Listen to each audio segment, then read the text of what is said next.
Wassalamu ala Rasulillah wa ala alihi wa man da'a bi da'watihi wa man tabi'ahu wa nasarahu wa wala. Hari ini adalah hari akhir untuk tahun 2020. InsyaAllah kuliah kita akan disambung minggu tahun kan? Tahun yang baru. Baik, sebelum mula cerita kita pada hari ini, saya suka buat rumusan. Sebab kita sekarang ini sedang dalam perbincangan salah dan khalaf. Lihat dulu beberapa perbezaan dan saya harap kepada ini oleh kita boleh ambil semua maklumat-maklumat yang kita faham betul-betul perbezaan di antara salah dan khalaf. Hari ini boleh sikit panjang dalam minggu. Baik, cuba buat di sini yang tak ada dalam nota salah dengan khalaf. Perbezaannya ada tiga benda utama berbeza di antara salah dengan khalaf. Yang pertamanya zaman. Ingatlah zaman di mana bermula daripada Nabi sallallahu alaihi wasallam sampai kepada 300 tahun. Walaupun ada pendapat ulama dia kata 500, tapi yang popularnya 300. Jadi sebelum 300 tak daripada Nabi sampai 300 itu dia dipanggil sebagai zaman salah, dan selepas 300 itu khalaf. Ini kita lihat tadi. Itu dari segi zaman. Kemudian yang kedua dari segi manhaj. Manhaj ni dalam bahasa Melayu metodologi, kaedah dalam dia memahami ayat-ayat mutasyabihat. Salah ni dikenali dengan jalan isbat. Kemudian isbat.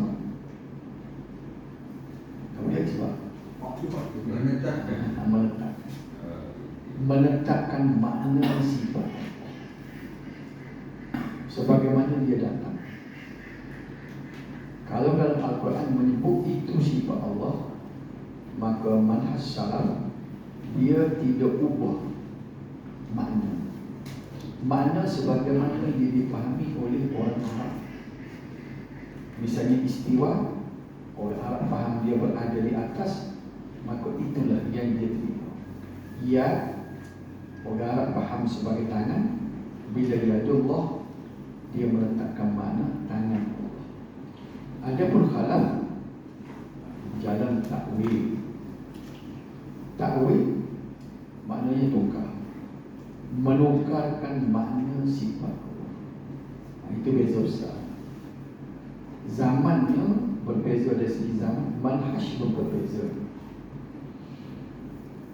Baik, satu lagi ialah dari segi tanzih. Tanzih ini maknanya nak menyucikan. Nak menyucikan Allah menyerupai makhluk. Takut-takut tergambar Allah itu serupa dengan makhluk. Ini wajib. Kerana akidahnya tidak boleh menyamakan Allah dengan makhluk. Baik, timbul persoalan salah. Apabila dia meletakkan makna sifat Allah, di sinilah timbulnya takut kalau kita fahami sifat Allah itu sama dengan makhluk. Kalau tangan Allah bimbang takut jadi tangan makhluk. Maka cara salah ini sebagai ulangan tafwid. Dia tafwid makna dia serah makna hakiki kepada Allah. Makna hakiki dia serah kepada Allah. Makna zahir apa yang kita faham. Makna hakiki, hakiki sebenar, makna hakikat, makna betul serah kepada Allah. Artinya bila Allah Subhanahu Wa Taala menyebut yadullah, maka kita faham itu tangan Allah. Itu makna kita. Tapi makna sebenar serah kepada kepada Allah. Jadi inilah cara proses tanzih bagi salaf. Sebutlah apa saja yang ada pada Allah, yang juga ada pada kita. Cara tanzih ialah kita tafwid, kita serah makna hakiki kepada Allah Subhanahu Wa Taala. Artinya kalau tangan Allah, maka tangan yang layak dengan kebesaran dan ketinggian. Kalau muka Allah, maka serah kepada muka yang layak bagi Allah. Maksudnya, adapun kalau bila dia takwil makna, dia tidak timbul masalah tanzih. Dia tidak takwil semua, menukarkan. Takwil ini makna menukarkan makna sifat-sifat Allah yang kesamaran sahaja. Macam ilmu, dia tak payah tukar sebab dia kata tidak kesamaran. Allah mempunyai sifat mendengar, Allah wujud, itu sih. Allah melihat, tak timbul masalah. Tapi dia kata kalau tangan, maka kita akan tergambar. Jadi dia cuba meneroka otak manusia. Sebab otak manusia ni bila sebut mendengar, melihat, berkata-kata, manusia boleh terima. Dia macam orang panggil, macam dia buat kajian jugalah bagaimana otak manusia. Otak manusia bila kata Allah berkata-kata tak timbul masalah, Allah melihat tak timbul masalah. Tapi kalau tangan Allah, bila muka Allah, Allah duduk, ni ada masalah. Jadi kita tukar makna tu, sifat-sifat Allah yang kesamaran macam tadi, bila duduk ditukar pada memerintah, bila tangan tukar kepada kuasa, bila muka tukar kepada zat. Saya harap boleh bahas semua. Boleh kan? Ya. Lalu kita katalah misalnya berkata-kata mendengar, melihat tu dia tak ada masalah sebab tidak timbul gambaran pada kita dia menyerupai makhluk. Sedangkan Allah Ta'ala itu dia tidak berurusan. Kalau bila dia berkata-kata, mestilah kita pengen juga. Tiba-tiba kita kata Allah berkata-kata. Jadi mari gambaran dalam dunia macam kita kan. Kenapa berkata-kata tu, halam tu tidak ditukar dengan istilah lain? Boleh kata tak? Persoalannya seolah-olah macam mana kita nak tahu sifat ini menimbul kesamaran, sifat ini hidup. Persoalannya bila apa yang tertulis di sini menukar makna sifat yang kesamaran. Macam tangan Allah, takut kita tergambar bahawa tangan seperti tangan kita. Bila muka Allah, takut tergambar macam muka kita. Jadi dia tukar makna. Jadi soalan yang dia tanya tadi, dah berkata-kata pasal apa tak tukar juga? Takut nampak Allah berkata-kata sebagaimana kita berkata-kata. Allah melihat, takut nampak juga Allah melihat dengan mata seperti itu. Kenapa itu tidak ditukar? Persoalannya di sinilah dia sebab kata tadi dia meneroka sebenarnya. Dia meneroka melalui kajian-kajian dia. Sebelum dia, sebab tu kata dia hujah akal, dia meneroka dan dia terbuat dengan masyarakat, dengan orang Islam, yang mana yang bahaya dia kira. Jadi walaupun ada begitu, bagi dia lah hasil penemuan kajian dia. Ulama-ulama kalam hasil daripada kajian dia, dari segi rasionalnya tidak bahaya kalau kata berkata-kata. Jadi orang tergambar mulut, tergambar putih mata, tidak sebab warna tangis. Sebab hak tu dia pergi kepada objek. Kalau kita dengar bahasa dia, sebab dia bagi ke objek. Tangan ni, muka ni objek. Kalau turun, adakah kita fikir Allah Ta'ala? Ayalah, bagi dia turun tu termasuk dalam objek, benda kesamaran.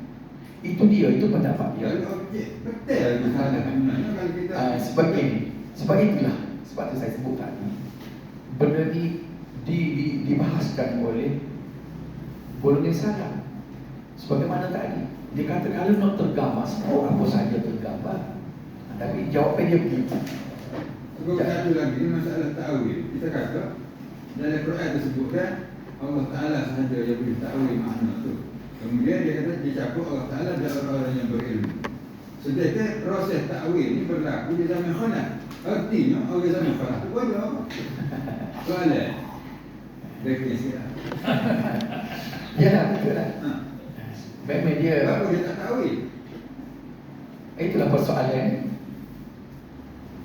Dia sebenarnya gini. Ada satu saya baca dia daripada penulisan kalam. Dia kata orang dulu dia kata dia tidak tahu, dia tafwid 100%. Dia kata sahabat-sahabat tafwid 100%. Manusia seluruh dia kata 100%. Dia tidak memberi makna. Bila ya Allah tu dia tidak tergambar ada tanya. Bagi dia kata zaman sahabat tu bila sebut ya Allah dia tidak tergambar tanya Allah. Dia sudah pun tidak tergambar dia kata. Maka bagi mereka adalah golongan selamat dia kata. Walaupun sebut ya Allah untuk dia tak bunuh dia kata. Jadi persoalannya kita perlu tanya dia balik. Tak kira orang yang telah tutup belakang, orang ciri belakang di zaman sahabat. Sedang ada orang badu dia bodoh, ada maksud. Jadi benda ni sebab ini nak bagi tahu pendapat dia, pendapat khalaf. Sebab itulah apa yang soalan yang diutarakan tadi kan merupakan apa respon daripada salaf yang dia kritik dasar pemikiran khalaf. Itu di antara. Situ lah. Kau tadi dia sebut tadi kalau nak tergambar, mendengar, melihat pun boleh tergambar. Itulah hujah salaf terhadap khalaf. Pasal apa hak ni kata kesamaran, hak ni kata tidak kesamaran. Gapo dia apa dia panggil batu kayu ukur yang boleh kita kata hak ni kesamaran, hak ni tidak kesamaran. Betul tak? Okey. Sorry. Zaman tu dia kata 300 sebelum salah, 300 selepas khalaf. Jadi kita ni khalaf lah. Kita ni khalaf lah. Zaman khalaf. Ya. Kita ni zaman khalaf. Jadi adakah kita jadi orang khalaf? Kita ada dalam perbahasan dulu. Bagi ulama khalaf, dia kata sudah tidak ada lagi sama. Tak boleh tidak kita kena berakidah khalaf. Ada seorang penulis daripada Tegal. Kita kena khalaf. Tak boleh dah salah putu. Jadi bagi golongan yang dia faham balik, dia kata zaman dia zaman salah, tapi manhaj dia masih ada. Manhaj dia macam Ibn Taymiyah yang mati pada 700 lebih hijrah kan. Dia tu zaman khalaf tapi dia manhaj salah. Zaman tak apa, manhaj. Ya. Misalnya kalau itu Allah di atas, kalau kita buat perbandingnya yang orang dia berada hasanahnya, kalau kita kecil berkelak kan, misalnya aku kuat apa dia kita. Itulah di antaranya makna matah itu sendiri. Dia boleh tepat maksudnya. Ialah tidak perlu tempat. Sebab itulah ulama salaf dia tak si fikir panjang. Dia takut tak kena. Adakah itu kalimah majaz? Kalimah majaz ini kalimah biasa. Atas tu majaz tu hakiki. Hak tu dia tak berani nak sebut. Bagi golongan kalam, dia kata itu majaz, itu bahasa kias. Kadang kita tak tahu sebab kita tidak diberitahu. Supaya ada hadiran dia kata hati orang berada di dalam jari jari Allah berada. Jari disebut dia. Hati orang mukmin berada di antara di celah dua jari Allah. Jadi Allah ada jari dia pun. Tapi orang salah dia sebut. Ini dia panggil tafwid. Agar dimulai ini bolehlah kita beza dah antara salah. Saya rasa okey dah. Kita sikit lagi dah. Depan ada lagi kita akan boleh bincang mana. Barulah kita masuk kepada apa yang kita nak bincangkan ini, iaitu di muka surah halaman 60. Imam Malik Ibn Anas yang mati tahun 179 Hijrah itu guru kepada Imam Syafi'i.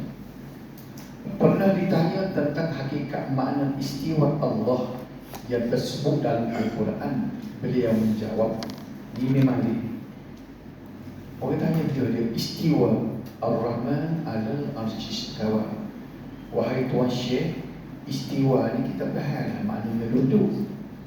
Kita nak faham ke mana bila Allah duduk atas arsy, nak faham ke mana? Dia dengar jawapan dia ni kan. Sebab itulah bila orang kata salah, orang-orang lain ni dia tak si takwil, dia rekod sendiri, bukan rekod. Imam-imam dulu dah pernah lagi. Kita hanya tunggu dia. Tengok Imam Malik jawab. Tentang istiwa Allah telah diketahui. Faham tak? Maklum kita tahu dah istiwa ni maknanya berada di atas. Kerana Allah sendiri menceritakannya. Tentunya moyak betul dia. Namun bagaimana Allah beristiwa? Sebab dia bukan makhluk, dia istiwa. Ada istiwa itu berada di atas kan? Bila dia kata Allah berada di atas, lalu mana berada di atas? Sebab dia Tuhan, dia bukan makhluk. Katanya Imam Malik, ia adalah majhul. Majhul makna tidak diketahui. Kita tak tahu lagu mana dia istiwa, kerana Allah tidak menceritakannya secara terperinci. Apa sih? Imam Malik kata ni. Imam Malik lah, bukan orang lain. Yang ada tuduh kata Pok Wahabi kata. Wahabi ni dia Imam Malik lagi. Muhammad Abdul Wahab tahun 1000 Hijrah. Katanya Imam Malik lagi, siapa yang bertanya tentangnya, iaitu menyibukkan diri, menyelidiki, nak tahu lagu mana Allah istiwa di belah mana, maka dia melakukan bid'ah. Bid'ah ni bid'ah yang besar, lebih pada bid'ah bekor. Kerana tidak pernah dilakukan oleh Nabi sallallahu alaihi wasallam para sahabat. Nabi tak pernah riwayat, sahabat tak pernah tanya lagu mana Allah beristiwa. Tak ada kita nak tanya mereka. Tugas kita ialah hakiskan, sedangkan beriman dengannya adalah wajib. Bukan wajib ini. Kata Imam Malik. Mana Imam Malik tidak takwil, tidak sebagaimana salah tadi. Kata Imam Malik tentang istiwa Allah di atas arsy. Tengok ni, saya buat rumusnya. Makna dia telah diketahui bahawa ia bermakna berada di atas. Kita faham makna. Bagaimana? Tidak akan diketahui, tak usah cari, tak jumpa, tak Tuhan tak ayat. Bertanya tentangnya bid'ah. Beriman dengannya wajib. Ini kesimpulan tadi. Ini memang dia kata. Istiwa kita faham. Lagu mana istiwa? Tak tahu. Pak Nabi tak ayat. Tapi yang tanya bid'ah. Beriman wajib. Habis sekali dia mati ayat sini. Okey. 3.7 pula. Balik kepada nota kita. Menurut Ibnu Katsir dalam tafsirnya ketika mentafsirkan ayat 54 surah Al-A'raf, menyatakan bahawa ahli salaf menerima ayat mutasyabihat. Ayat mutasyabihat tahu dah tadi kan, ayat-ayat yang kesamaran macam tangan Allah, wajah Allah, Allah turun, Allah beristiwa tadi, sebagaimana ia datang, yakni yakin dengan membacanya sahaja tanpa takyif. Takyif di mana? Membagaimanakan, menggambarkan bagaimana Allah beristiwa. Jangan gambar. Tanpa tamsil. Tamsil ini pula menyerupakan Allah dengan makhluk. Ini istilah takyif, tamsil. Tanpa taktil, hanya istilah taktil menolak ayat atau menolak sifat Allah yang dinyatakan dalam ayat. Sebab itulah apabila kita tidak terima tangan Allah itu,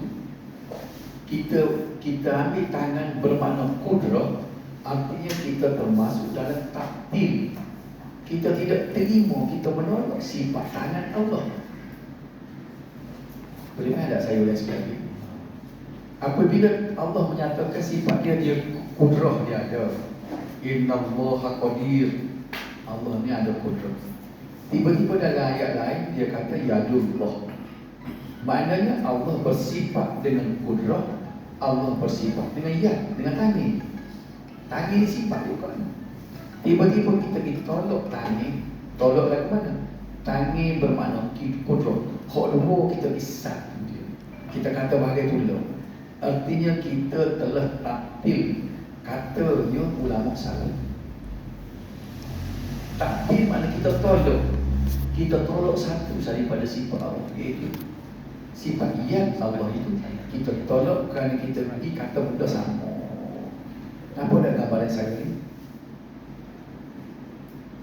Maknanya kalah ni tidak. Ada kira bid'ah dan taktil. Taktil sebab sifat dua dia buat so. Allah kata dia bersifat dengan yad, Allah kata dia bersifat dengan kudrah. Tiba-tiba orang kalau kata yad bermakna kudrah, artinya mensatukan sifat hak dua.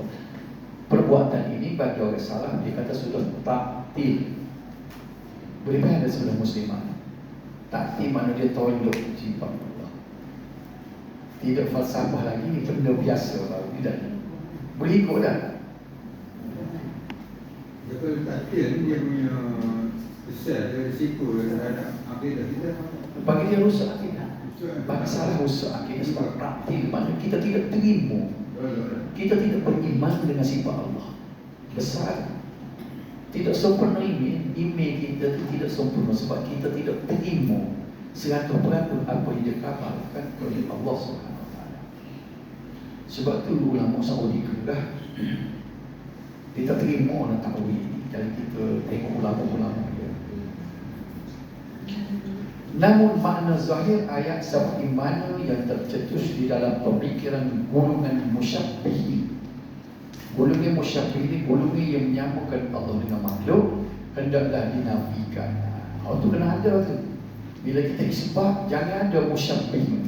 Musyabbih ini kita menyamakan Allah dengan makhluk. Itulah sebabnya ulama khalam. Dia kata dia bimbang, takut jadi musyabbih. Sebab tu aku nak selamat ke otak dia, maka aku halil makna. Apa tu? Apa? Kalau kita tu dari awal lagi itu Allah Ta'ala tu lupa dengan makhluk, sebenarnya tak timbul masalah. Itulah dia kesabaran ke apa ni. Tapi masalah kalau otak kita tasbih ni dia kata. Tasbih ni sebenarnya apabila kita letakkan bahawa Allah tu laisa kamitslihi syai'. Allah tidak serupa dengan sesuatu. Tidak timbul masalah musyabbih dia kan. Inilah hujah kan sana. Jadi itulah dia beza buat tu dah. Lama dia kita duduk main ni, sikit lagi saya rasa kita dah masuk dengan salah kena khalah lah. Makna tersebut kerana Allah Subhanahu Wa Taala tidak menyerupai mana-mana makhluk. Tengok. Jangan ada musyabbah, ada tasbih dalam pemikiran kita. 3.8. Selain daripada Imam Malik Ibn Anas, kesemua imam-imam mazhab yang lain iaitu Imam Abu Hanifah, Imam Asy-Syafi'i dan Imam Ahmad Ibn Hanbal berpegang kepada mazhab akidah salaf. Jadi cuba fikir. Kalau kita royak ke orang kata saya nak berakidah salaf apa? Saya nak bersama-sama dengan imam empat mazhab.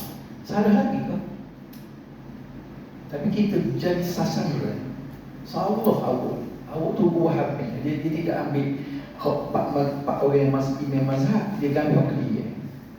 Sebab kalau sebut awak pengikut Wahabi, Muhammad Abdul Wahab, walaupun kita tak pernah baca kitab dia, jadi mudah nampak keburukan. Tapi kata kalau awak ni ikut imam pak mazhab, salah. Jadi selok adik dia. Jadi dia tak simpi nampak lah kita ni tunggu imam pak mazhab. Jadi pintanya ambil awak ni serupa dengan Muhammad Abdul Wahab.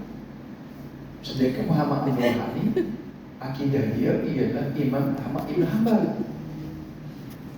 Nampak? Kita nak ikut imam empat mazhab dari segi akidah. Cuba tengok satu-satu dari buku saya perinci. Hal demikian dapat dirujuk sebagaimana yang berikut. Tengok Imam Abu Hanifah dalam kitab Fiqhul Akbar, dia kata lagu mana? Imam Malik kita dengar tadi dah. Dia kata dia Allah mempunyai tangan wajah dan zat sebagaimana Allah sendiri menyebutnya dalam Al-Quran dengan sebutan wajah, tangan dan zat. Tengok terang Imam Abu Hanifah, Imam Mazhab Hanafi, dia kata walahu yadun wa wajhun, sebagaimana Allah sendiri menyebutnya di dalam Al-Quran, kama dzakarahu fil Quran bi dzikril wajhi wal yad, dia sebut dalam itu. Ia merupakan sifat-sifat yang tanpa diuraikan kaifiah. Cuba tengok ni, peringatan. Dan tidak boleh dikatakan bahawa tangannya itu dengan makna kudrat. Dia tak boleh. Imam Hanafi tak boleh kata tangan itu sebagaimana makna kudrat serupa dengan ulama-ulama kalam dalam kitab-kitab sifat 20 kita.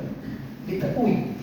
Ataupun nikmatnya, kerana ia boleh membatalkan sifat Allah. Jadi taktil sebenarnya. Ini yang saya sebut taktil tadi. Dan itu semua adalah pegangan Qadariyah dan Mu'tazilah. Imam Hanafi dia cok, kalau orang itu katanya kepada Quran, orang ini adalah Qadariyah dan Mu'tazilah. Dia berat juga. Kita belajar Qadariyah dan Mu'tazilah ni satu pegangan yang sesat lah. Siapa dia kata? Imam Hanafi kata dalam kitab Al-Fiqhul Akbar. Okey dah. Kata Imam Abu Hanifah, Yadullah, kesimpulan yang saya buat, tanya Allah, tukar makna kudrat Allah, nikmat Allah, boleh membatalkan sifat Allah. Ini pegangan Qadariyah dan Mu'tazilah.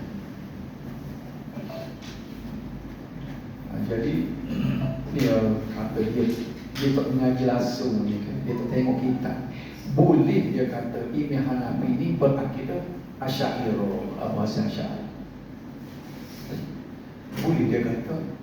Tak, kita dengar gitu dah orang mengajar. Dia kata akidah Abu Hanifah, Imam Hanafi akidah Asy'ariyah. Abu Hasan Asy'ari beranak tahun 250. Dia mati tahun 150. 110 tahun dia mati baru lahir Abu Hasan Asy'ari. Ya kan? Nampak tak? Sebab itulah tarikh lahir, tarikh mati mustahil. Sebab itu dalam nota kita setiap orang saya sebut ada tarikh mati dia. Supaya kita tahu dia ni ada hubungan dengan orang ni. Kalau orang sebut kita nampak. Ini rumus yang saya buat, boleh-boleh faham tak? Tukar makna Yadullah, tangan Allah kepada kudrat ataupun nikmat Allah. Katanya Imam Abu Hanifah boleh membatalkan sifat Allah. Dan ini pegangan Qadariyah dan Mu'tazilah. Dalam kitab Al-Fiqhul Awsat, pula Imam Abu Hanifah berkata, sesiapa yang berkata aku tidak tahu sama ada Tuhan pun di langit atau di bumi. Dan Tuhan kata dia di aras. Tiba-tiba kita kata kita tak tahu Tuhan di bumi ke di langit, maka sesungguhnya dia sudah kafir. Kuat kafir kau kan apa? Maka sesungguhnya apa? Begitu juga jika dia berkata dia Allah di atas aras, namun aku tidak tahu sama ada aras itu di langit atau di bumi. Jadi kafir juga dia kata. Tidaklah disifatkan Allah Ta'ala dengan sifat-sifat makhluk. Imam Syafi'i tadi, Abu Hanifah, Imam Malik tak tahu dah lah.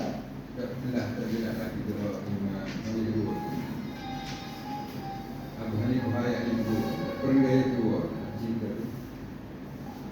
Begitu juga dalam maksudnya, kalau kita kata Allah Ta'ala ada di mana-mana, kafir. Atau Allah Ta'ala ini tidak ada di mana-mana, kafir. kedua-duanya tidak boleh. Ini ada depannya tu. Orang lain tu bahas pula. Tak boleh kata Allah ada di mana-mana, Allah ataupun Allah tidak ada di mana-mana. Pasal Allah kata dia di aras. Siapa dia kata-kata tak boleh? Ini Hanafi. Mungkin kita rekod. Ini dia kata Allah ada di mana-mana, ini dia berhujah. Aku dekat lebih daripada orang lahir kamu itu, bagaimana? Ada kan? Ya, kita tak boleh faham. Sekali Allah kata aku dekat, nahnu aqrabu ilaihi min hablil warid. Ayat Quran. Aku dekat dengan hamba-Ku ini, so lebih dekat daripada bulu orang sendiri. Hablul warid orang sendiri. Satu masa dia kata dia berada di aras, satu masa dia kata dia turun. Pelik kalau lagu ni. Pelik tu lepas itu macam tu sih. Boleh kalau kita buat degree ni, kalau dalam model game dia kita kata engkau sentiasa di hati. Itu kalimah majas dia panggil. Apa dah? Jadi kita boleh kata sebagaimana dia Tuhan semua. Tapi kalau kita nak cantum supaya dapat satu kepahaman, tak boleh cantum sebab kita tak faham hakikat Tuhan. Dia kata dia turun pada 1/3 akhir setiap malam. Betul. Dia kata dia berada di atas Allah. Betul. Dia kata dia dekat dengan kita, lebih dekat daripada orang sebelah kita. Betul. Bahkan nak bunuh cakap, ku mana? Dan Tuhan pula sebut, dia kata nahnu ma'akum aynama kuntum. Kami bersama dengan kamu sebab di mana saja kamu berada. Boleh kata juga. Lepas tu otak kita berasa pelik. Sekali dia kata turun, kalau dia turun dia akan tinggal aras. Dia kata duduk di atas aras. Dia kata duduk dengan kita di mana-mana. Sekali dia kata duduk lebih dekat daripada orang semua. Lepas tu lagu mana? Lagu mana ni lah orang kata tak faham. Lepas tu orang kena duduk dengan tak faham. Sebab dia Tuhan.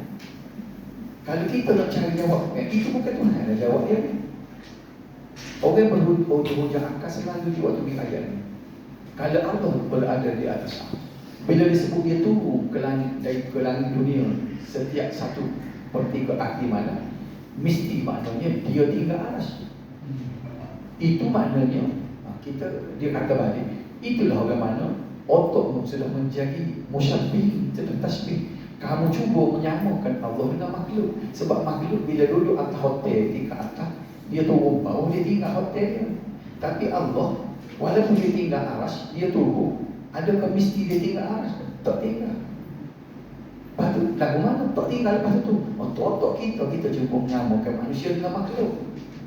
Kalau lagu ni pelik lah. Pelik sebab dia Tuhan. Nak jawab. Kita jawab lagu tu. Sebab tu Tuhan tak sempat fikir masalah dia. Nabi sebut tafakkaru fi khalqi, la tafakkaru fillah. Memfikir saja kepada kejadian Allah langit bumi, indah dia buat, besar kuasa dia. Jangan fikir hakikatnya. La tafakkaru fillah. Mau jangan fikir hakikat dia lagu mana. Kalau turun tinggal ni, kalau turun tinggal aras. Sekali kata dekat, sekali lagu ni. Lagu mana? Nak faham, tak boleh faham sebab dia Tuhan. Nak kata buat lagi. Apa kita berasa tak boleh duduk kalau nak tak faham. Bagi Imam Syafi'i pula dah. Dalam kitab ada Asy-Syafi'i wa Manaqibuhu oleh Ibn Abi Hatim, dia menukilkan kata-kata Imam Syafi'i. Pegangan dalam as-sunnah dan ia menjadi peganganku, kata Imam Syafi'i. Di mana aku dapati pegangan mereka seperti Sufyan Ats-Tsauri, Imam Malik Tuku beliau, dan selain daripada mereka berdua, iaitu berikrar dengan syahadah bahawa tiada Tuhan selain Allah, dan bahawa Muhammad Rasulullah, dan bahawa sesungguhnya Allah di atas arasnya dan langitnya. Imam Syafi'i kata Allah di atas arasnya dan langitnya. Kemudian Al-Baihaqi menyatakan dalam kitab Al-Asma' wa Sifat, di dalam asal mengenai perkataan salaf sedemikian rupa tentang istiwa Allah adalah terlalu banyak, katanya Al-Baihaqi sana. Dia kata kalau menceritakan tentang Allah beristiwa, bersemayam di atas arah, banyak dia kata. Dan di atas jalan tersebutlah menunjukkan pegangan Imam Asy-Syafi'i, dan itulah juga pegangan Ahmad Ibn Hanbal. Tiga posisi pegangan yang nak buktikan semua pak imam pak mazhab tadi berpegang mengisbatkan sifat jalan salah, bukan salah. Pegangan seperti generasi salaf juga didapati dalam generasi kemudian seperti Ibnu Huzaimah di dalam kitab At-Tauhid. Tengok lagu mana Imam Ibnu Huzaimah sebut, kami beriman dengan apa yang dikabarkan oleh Allah Jalla wa'ala bahawa Tuhan kami beristiwa di atas arasnya, dan kami tidak akan menukarkan kalam Allah. Dia tak tukar kalam Allah. Bila Tuhan kata istiwa, tak tukar kepada pemerintah. Akan berkata selain daripada apa yang difirmankan untuk kami. Sebagaimana telah berkata golongan Mu'attilah dia panggil, orang yang mentaktilkan. Taktil tadi perbuatan dia. Orang itu dia panggil Mu'attilah, yang dia menolak sifat Allah. Dia kata tak boleh terima Allah istiwa. Dan golongan Jahmiyah ni pegangnya bahawa Allah tidak boleh mempunyai sifat apa tu, bahawa Allah istauda, memerintah, bukannya istiwa. Tengok, kita sini kata istiwa. Yang saya buat sini Mu'attilah, Jahmiyah. Tengok ni Abdul Qadir Al-Jilani di dalam kitab Al-Ghaniyah li Talibi Tariqil Haq. Ni orang duduk bangga sangat, duduk tahu Abdul Qadir Jilani. Abdul Qadir Jilani ni dia tahun ni ratu hijrah. Banyak cerita Abdul Qadir Jilani pelik-pelik boleh dah. Dia kata apa? Dia akidah dia dua. Bahawasanya Allah Ta'ala turun pada setiap malam ke langit dunia secara yang dia kendaki dan bagaimana dia kendaki. Tuhan turun lagu mana? Itu dia nak lagu mana dia dapat atas dia. Dia mengampunkan orang yang berdosa, orang yang bersalah dan orang yang berbuat jahat bagi sesiapa yang dia pilih daripada kalangan hamba. Tabarakallah wa ta'ala yang maha tinggi, tiada Tuhan melainkan dia, yang mempunyai nama-nama yang indah. Pokoknya kita nak fokusnya. Tidaklah makna turun itu dengan makna turunnya rahmat atau turunnya pahala. Turun di sendiri dia kata. Yang pada jalan kata. Sebagaimana yang didakwa oleh golongan Mu'tazilah dan Al-Asy'ariyah. Dia kata tak betul pegangnya Mu'tazilah dan Asy'ariyah tu. Ia kata turun rahmat, turun pahala. Kesimpulan saya buat, turun rahmat, turun pahala ni ialah Mu'tazilah dan Asy'ariyah. Katanya Syekh Abdul Qadir Jilani. Sebutnya dia bukan Jailani, Jilani, nama tempat. Jilani nama tempat. Cuma dia J-I-O-L-A. Dia mau di buku Jai, bukan Jai. Jilani. Tanya sikit. Abah saya sehari kalau biasanya Mu'tazilah. Apa tidak mungkin bila saya dia sempat dia mau kita sempat jadi soalan dia marhalah Abdul Hasan Syarif ini sebagaimana kita dengar dulu dia ada 3 marhalah. Persoalannya sebab dia lama, 40 tahun baru dia keluar daripada Mu'tazilah. Adakah dipengaruhi juga oleh pahaman Mu'tazilah bila dia menganut pahaman Kulabiyah dia keluar? Memang itulah pendapat setengah-setengah ulama. Dia bawa juga benda tu. Sebab Kulabiyah ni dia tidak beza banyak dengan Mu'tazilah. Dia betul-betul dia hujah hujah akal juga. Cuma dia cuba mengambil nas Al-Quran. Dia campur di situ. Sebab tu Abdul Hasan Asy'ari di tajuk dia akhir tak ada hari ini, iaitu dia termasuk dalam senarai ulama-ulama khalaf yang kembali kepada pahaman salaf.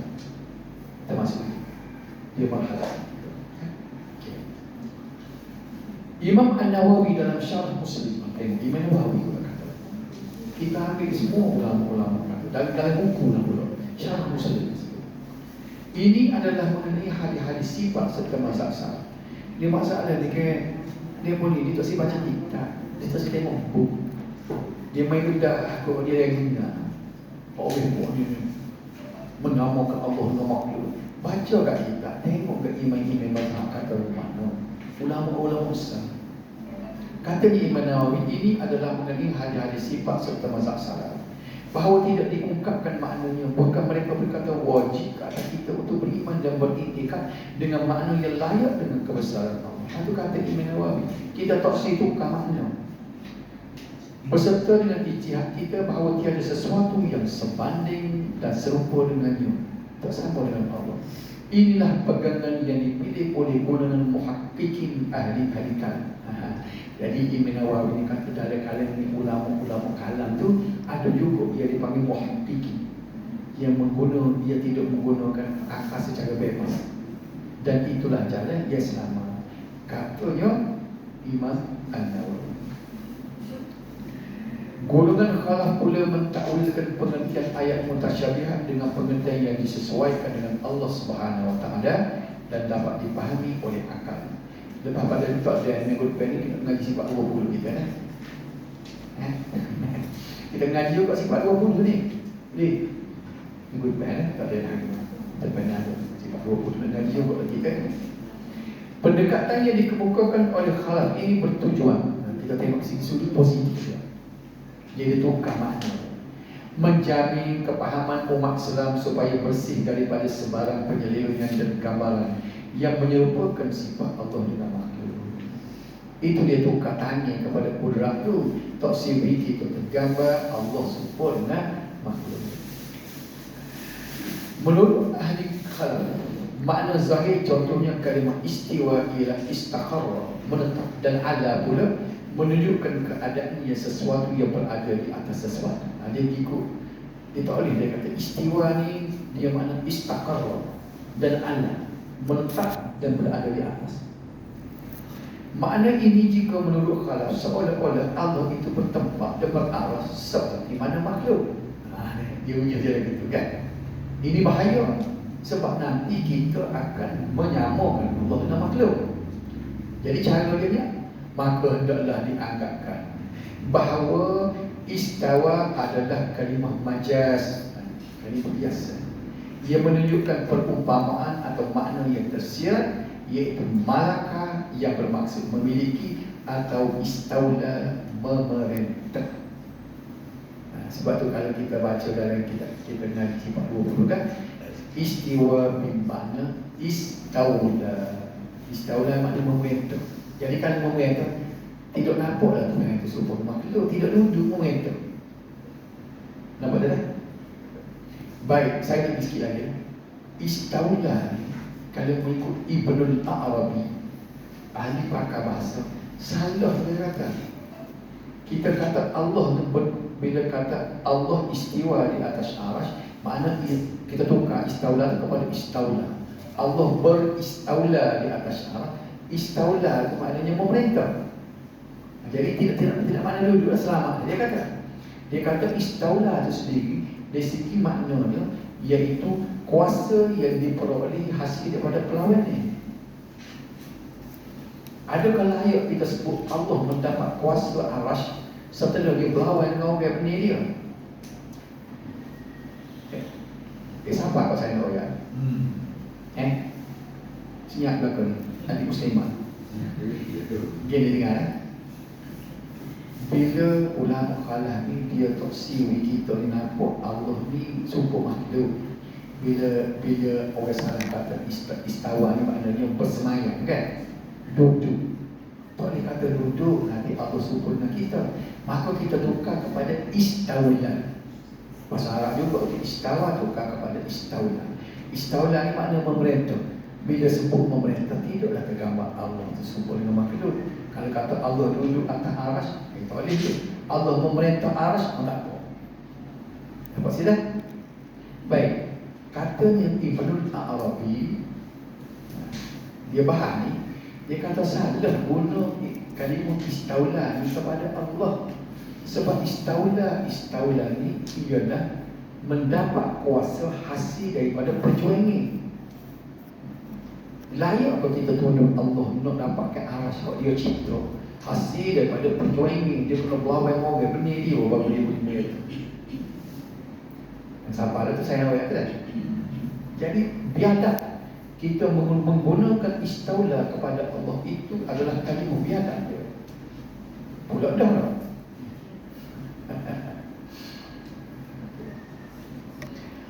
Maka makna istawa Ar-Rahman alal asistawa ialah Tuhan Ar-Rahman memiliki dan memerintah arasy-Nya, dan bukanlah Allah itu bersemayam secara bertempat dan berarah, kata ulama kalam. Bagi ayat-ayat mutasyabih yang lain, golongan kalah mentakwilkan makna wajibun kepada zat, yadun kepada kudrat atau kuasa, ainun kepada pengawasan, yanzilu rabbuna kepada turunnya rahmat dan turunnya pahala Tuhan. Bukan itu. Tokoh utama yang bermazhab khalaf seperti yang disebutkan terdahulu ialah Abul Hasan Al-Asy'ari mati 324 dan Abul Mansur Al-Maturidi mati tahun 333. Ini tokoh ulama khalaf. Okey. Pahaman ini diteruskan oleh ulama-ulama yang kemudiannya seperti Abu Bakar Al-Baqillani. Ini ulama lain kepada dia yang meneruskan dia sampai kepada kita. Abu Bakar Al-Baqillani, Imam Al-Haramaini, Imam Al-Ghazali, Asy-Syahrastani, Fakhruddin Ar-Razi dan At-Taftazani. Ini ulama kalian yang menyambung perjuangan Abu Hasan Asy'ari. Aliran khalaf ini lebih dikenali sebagai Al-Asy'ariyah kerana menyandarkan kepada Abul Hasan Al-Asy'ari dan Al-Maturidiyah yang menyandarkan kepada nama Abul Mansur Al-Maturidi. Ini sudah ada tidak?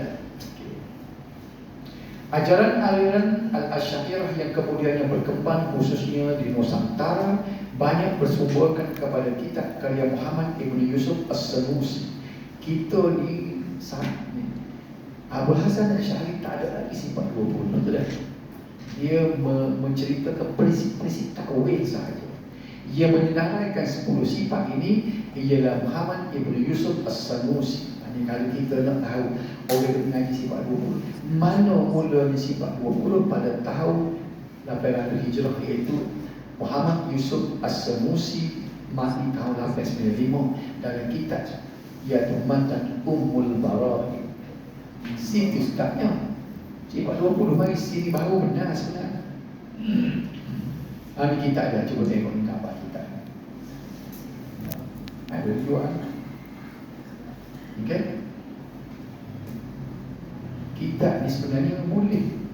Cuba download. Boleh ni. Saya nak cerita contoh, saya balik sebentar. Ni kita jauh. Saya download oleh mengaji. Balik sebentar. Masjid Solid ni kan. Saya dah dulu malam. Saya dah sekian muka tahu. Sebab tu saya kata saya tak beli kita jauh aja nak download. Dan bisa bagi sekian muka tahu.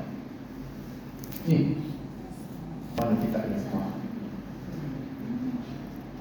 Jadi haram. Memang itu kalau kita beli kitab boleh beli juga, tapi nak bayar boleh beli. Free dia boleh download kita. Ni, ada mengaji. Saya tak beli kita ni macam ni. Jadi umur bagai tadi bolehlah kalau nak. Kalau gabung kan kalau tengok boleh.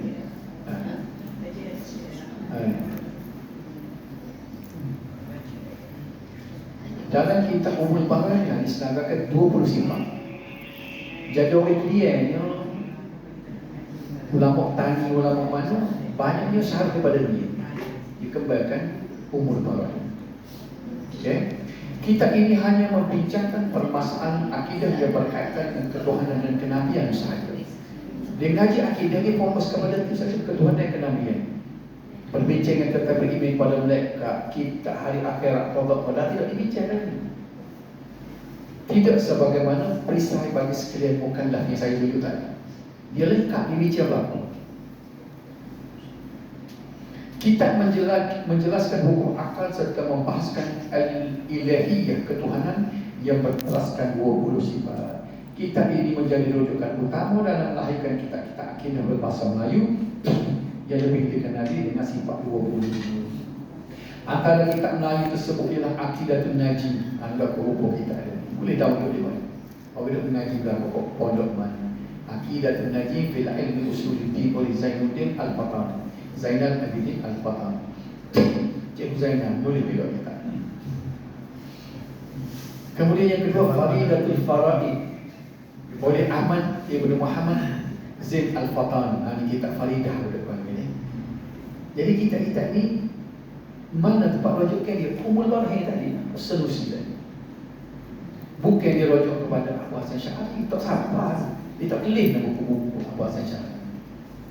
Sebuah orang bagi pengikut Imam Syafi'i, dia tak tengok nak kitab Al-Risalah dan Al-Um Imam Syafi'i itu. Dia tengok tulisan-tulisan ulama Syafi'i. Jadi putus dia.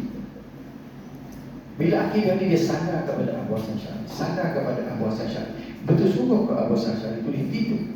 Sedangkan bendanya ialah As-Sanusi. Kemudian kitab lagi ialah iaitu Sirajul Huda oleh Muhammad Zain As-Sambawi. Sirajul Huda, apa kita ada. Dan selagi Miftahul Jannah oleh Muhammad Tayyib Ibn Mas'ud Al-Bajali. Ini orang Indonesia apa? Kita ni Miftahul Jannah. Saya tak tunjuk download tu. Mudah je, download baca. Tak payah pergi kat Jabal Awal. Tarik nama kita ni cuma biar ada keyboard Arabi. Tarik Gawi tulis nama kita Miftahul Jannah. Cuma betul free download. Zoom. Nak perlu boleh nak baca sih.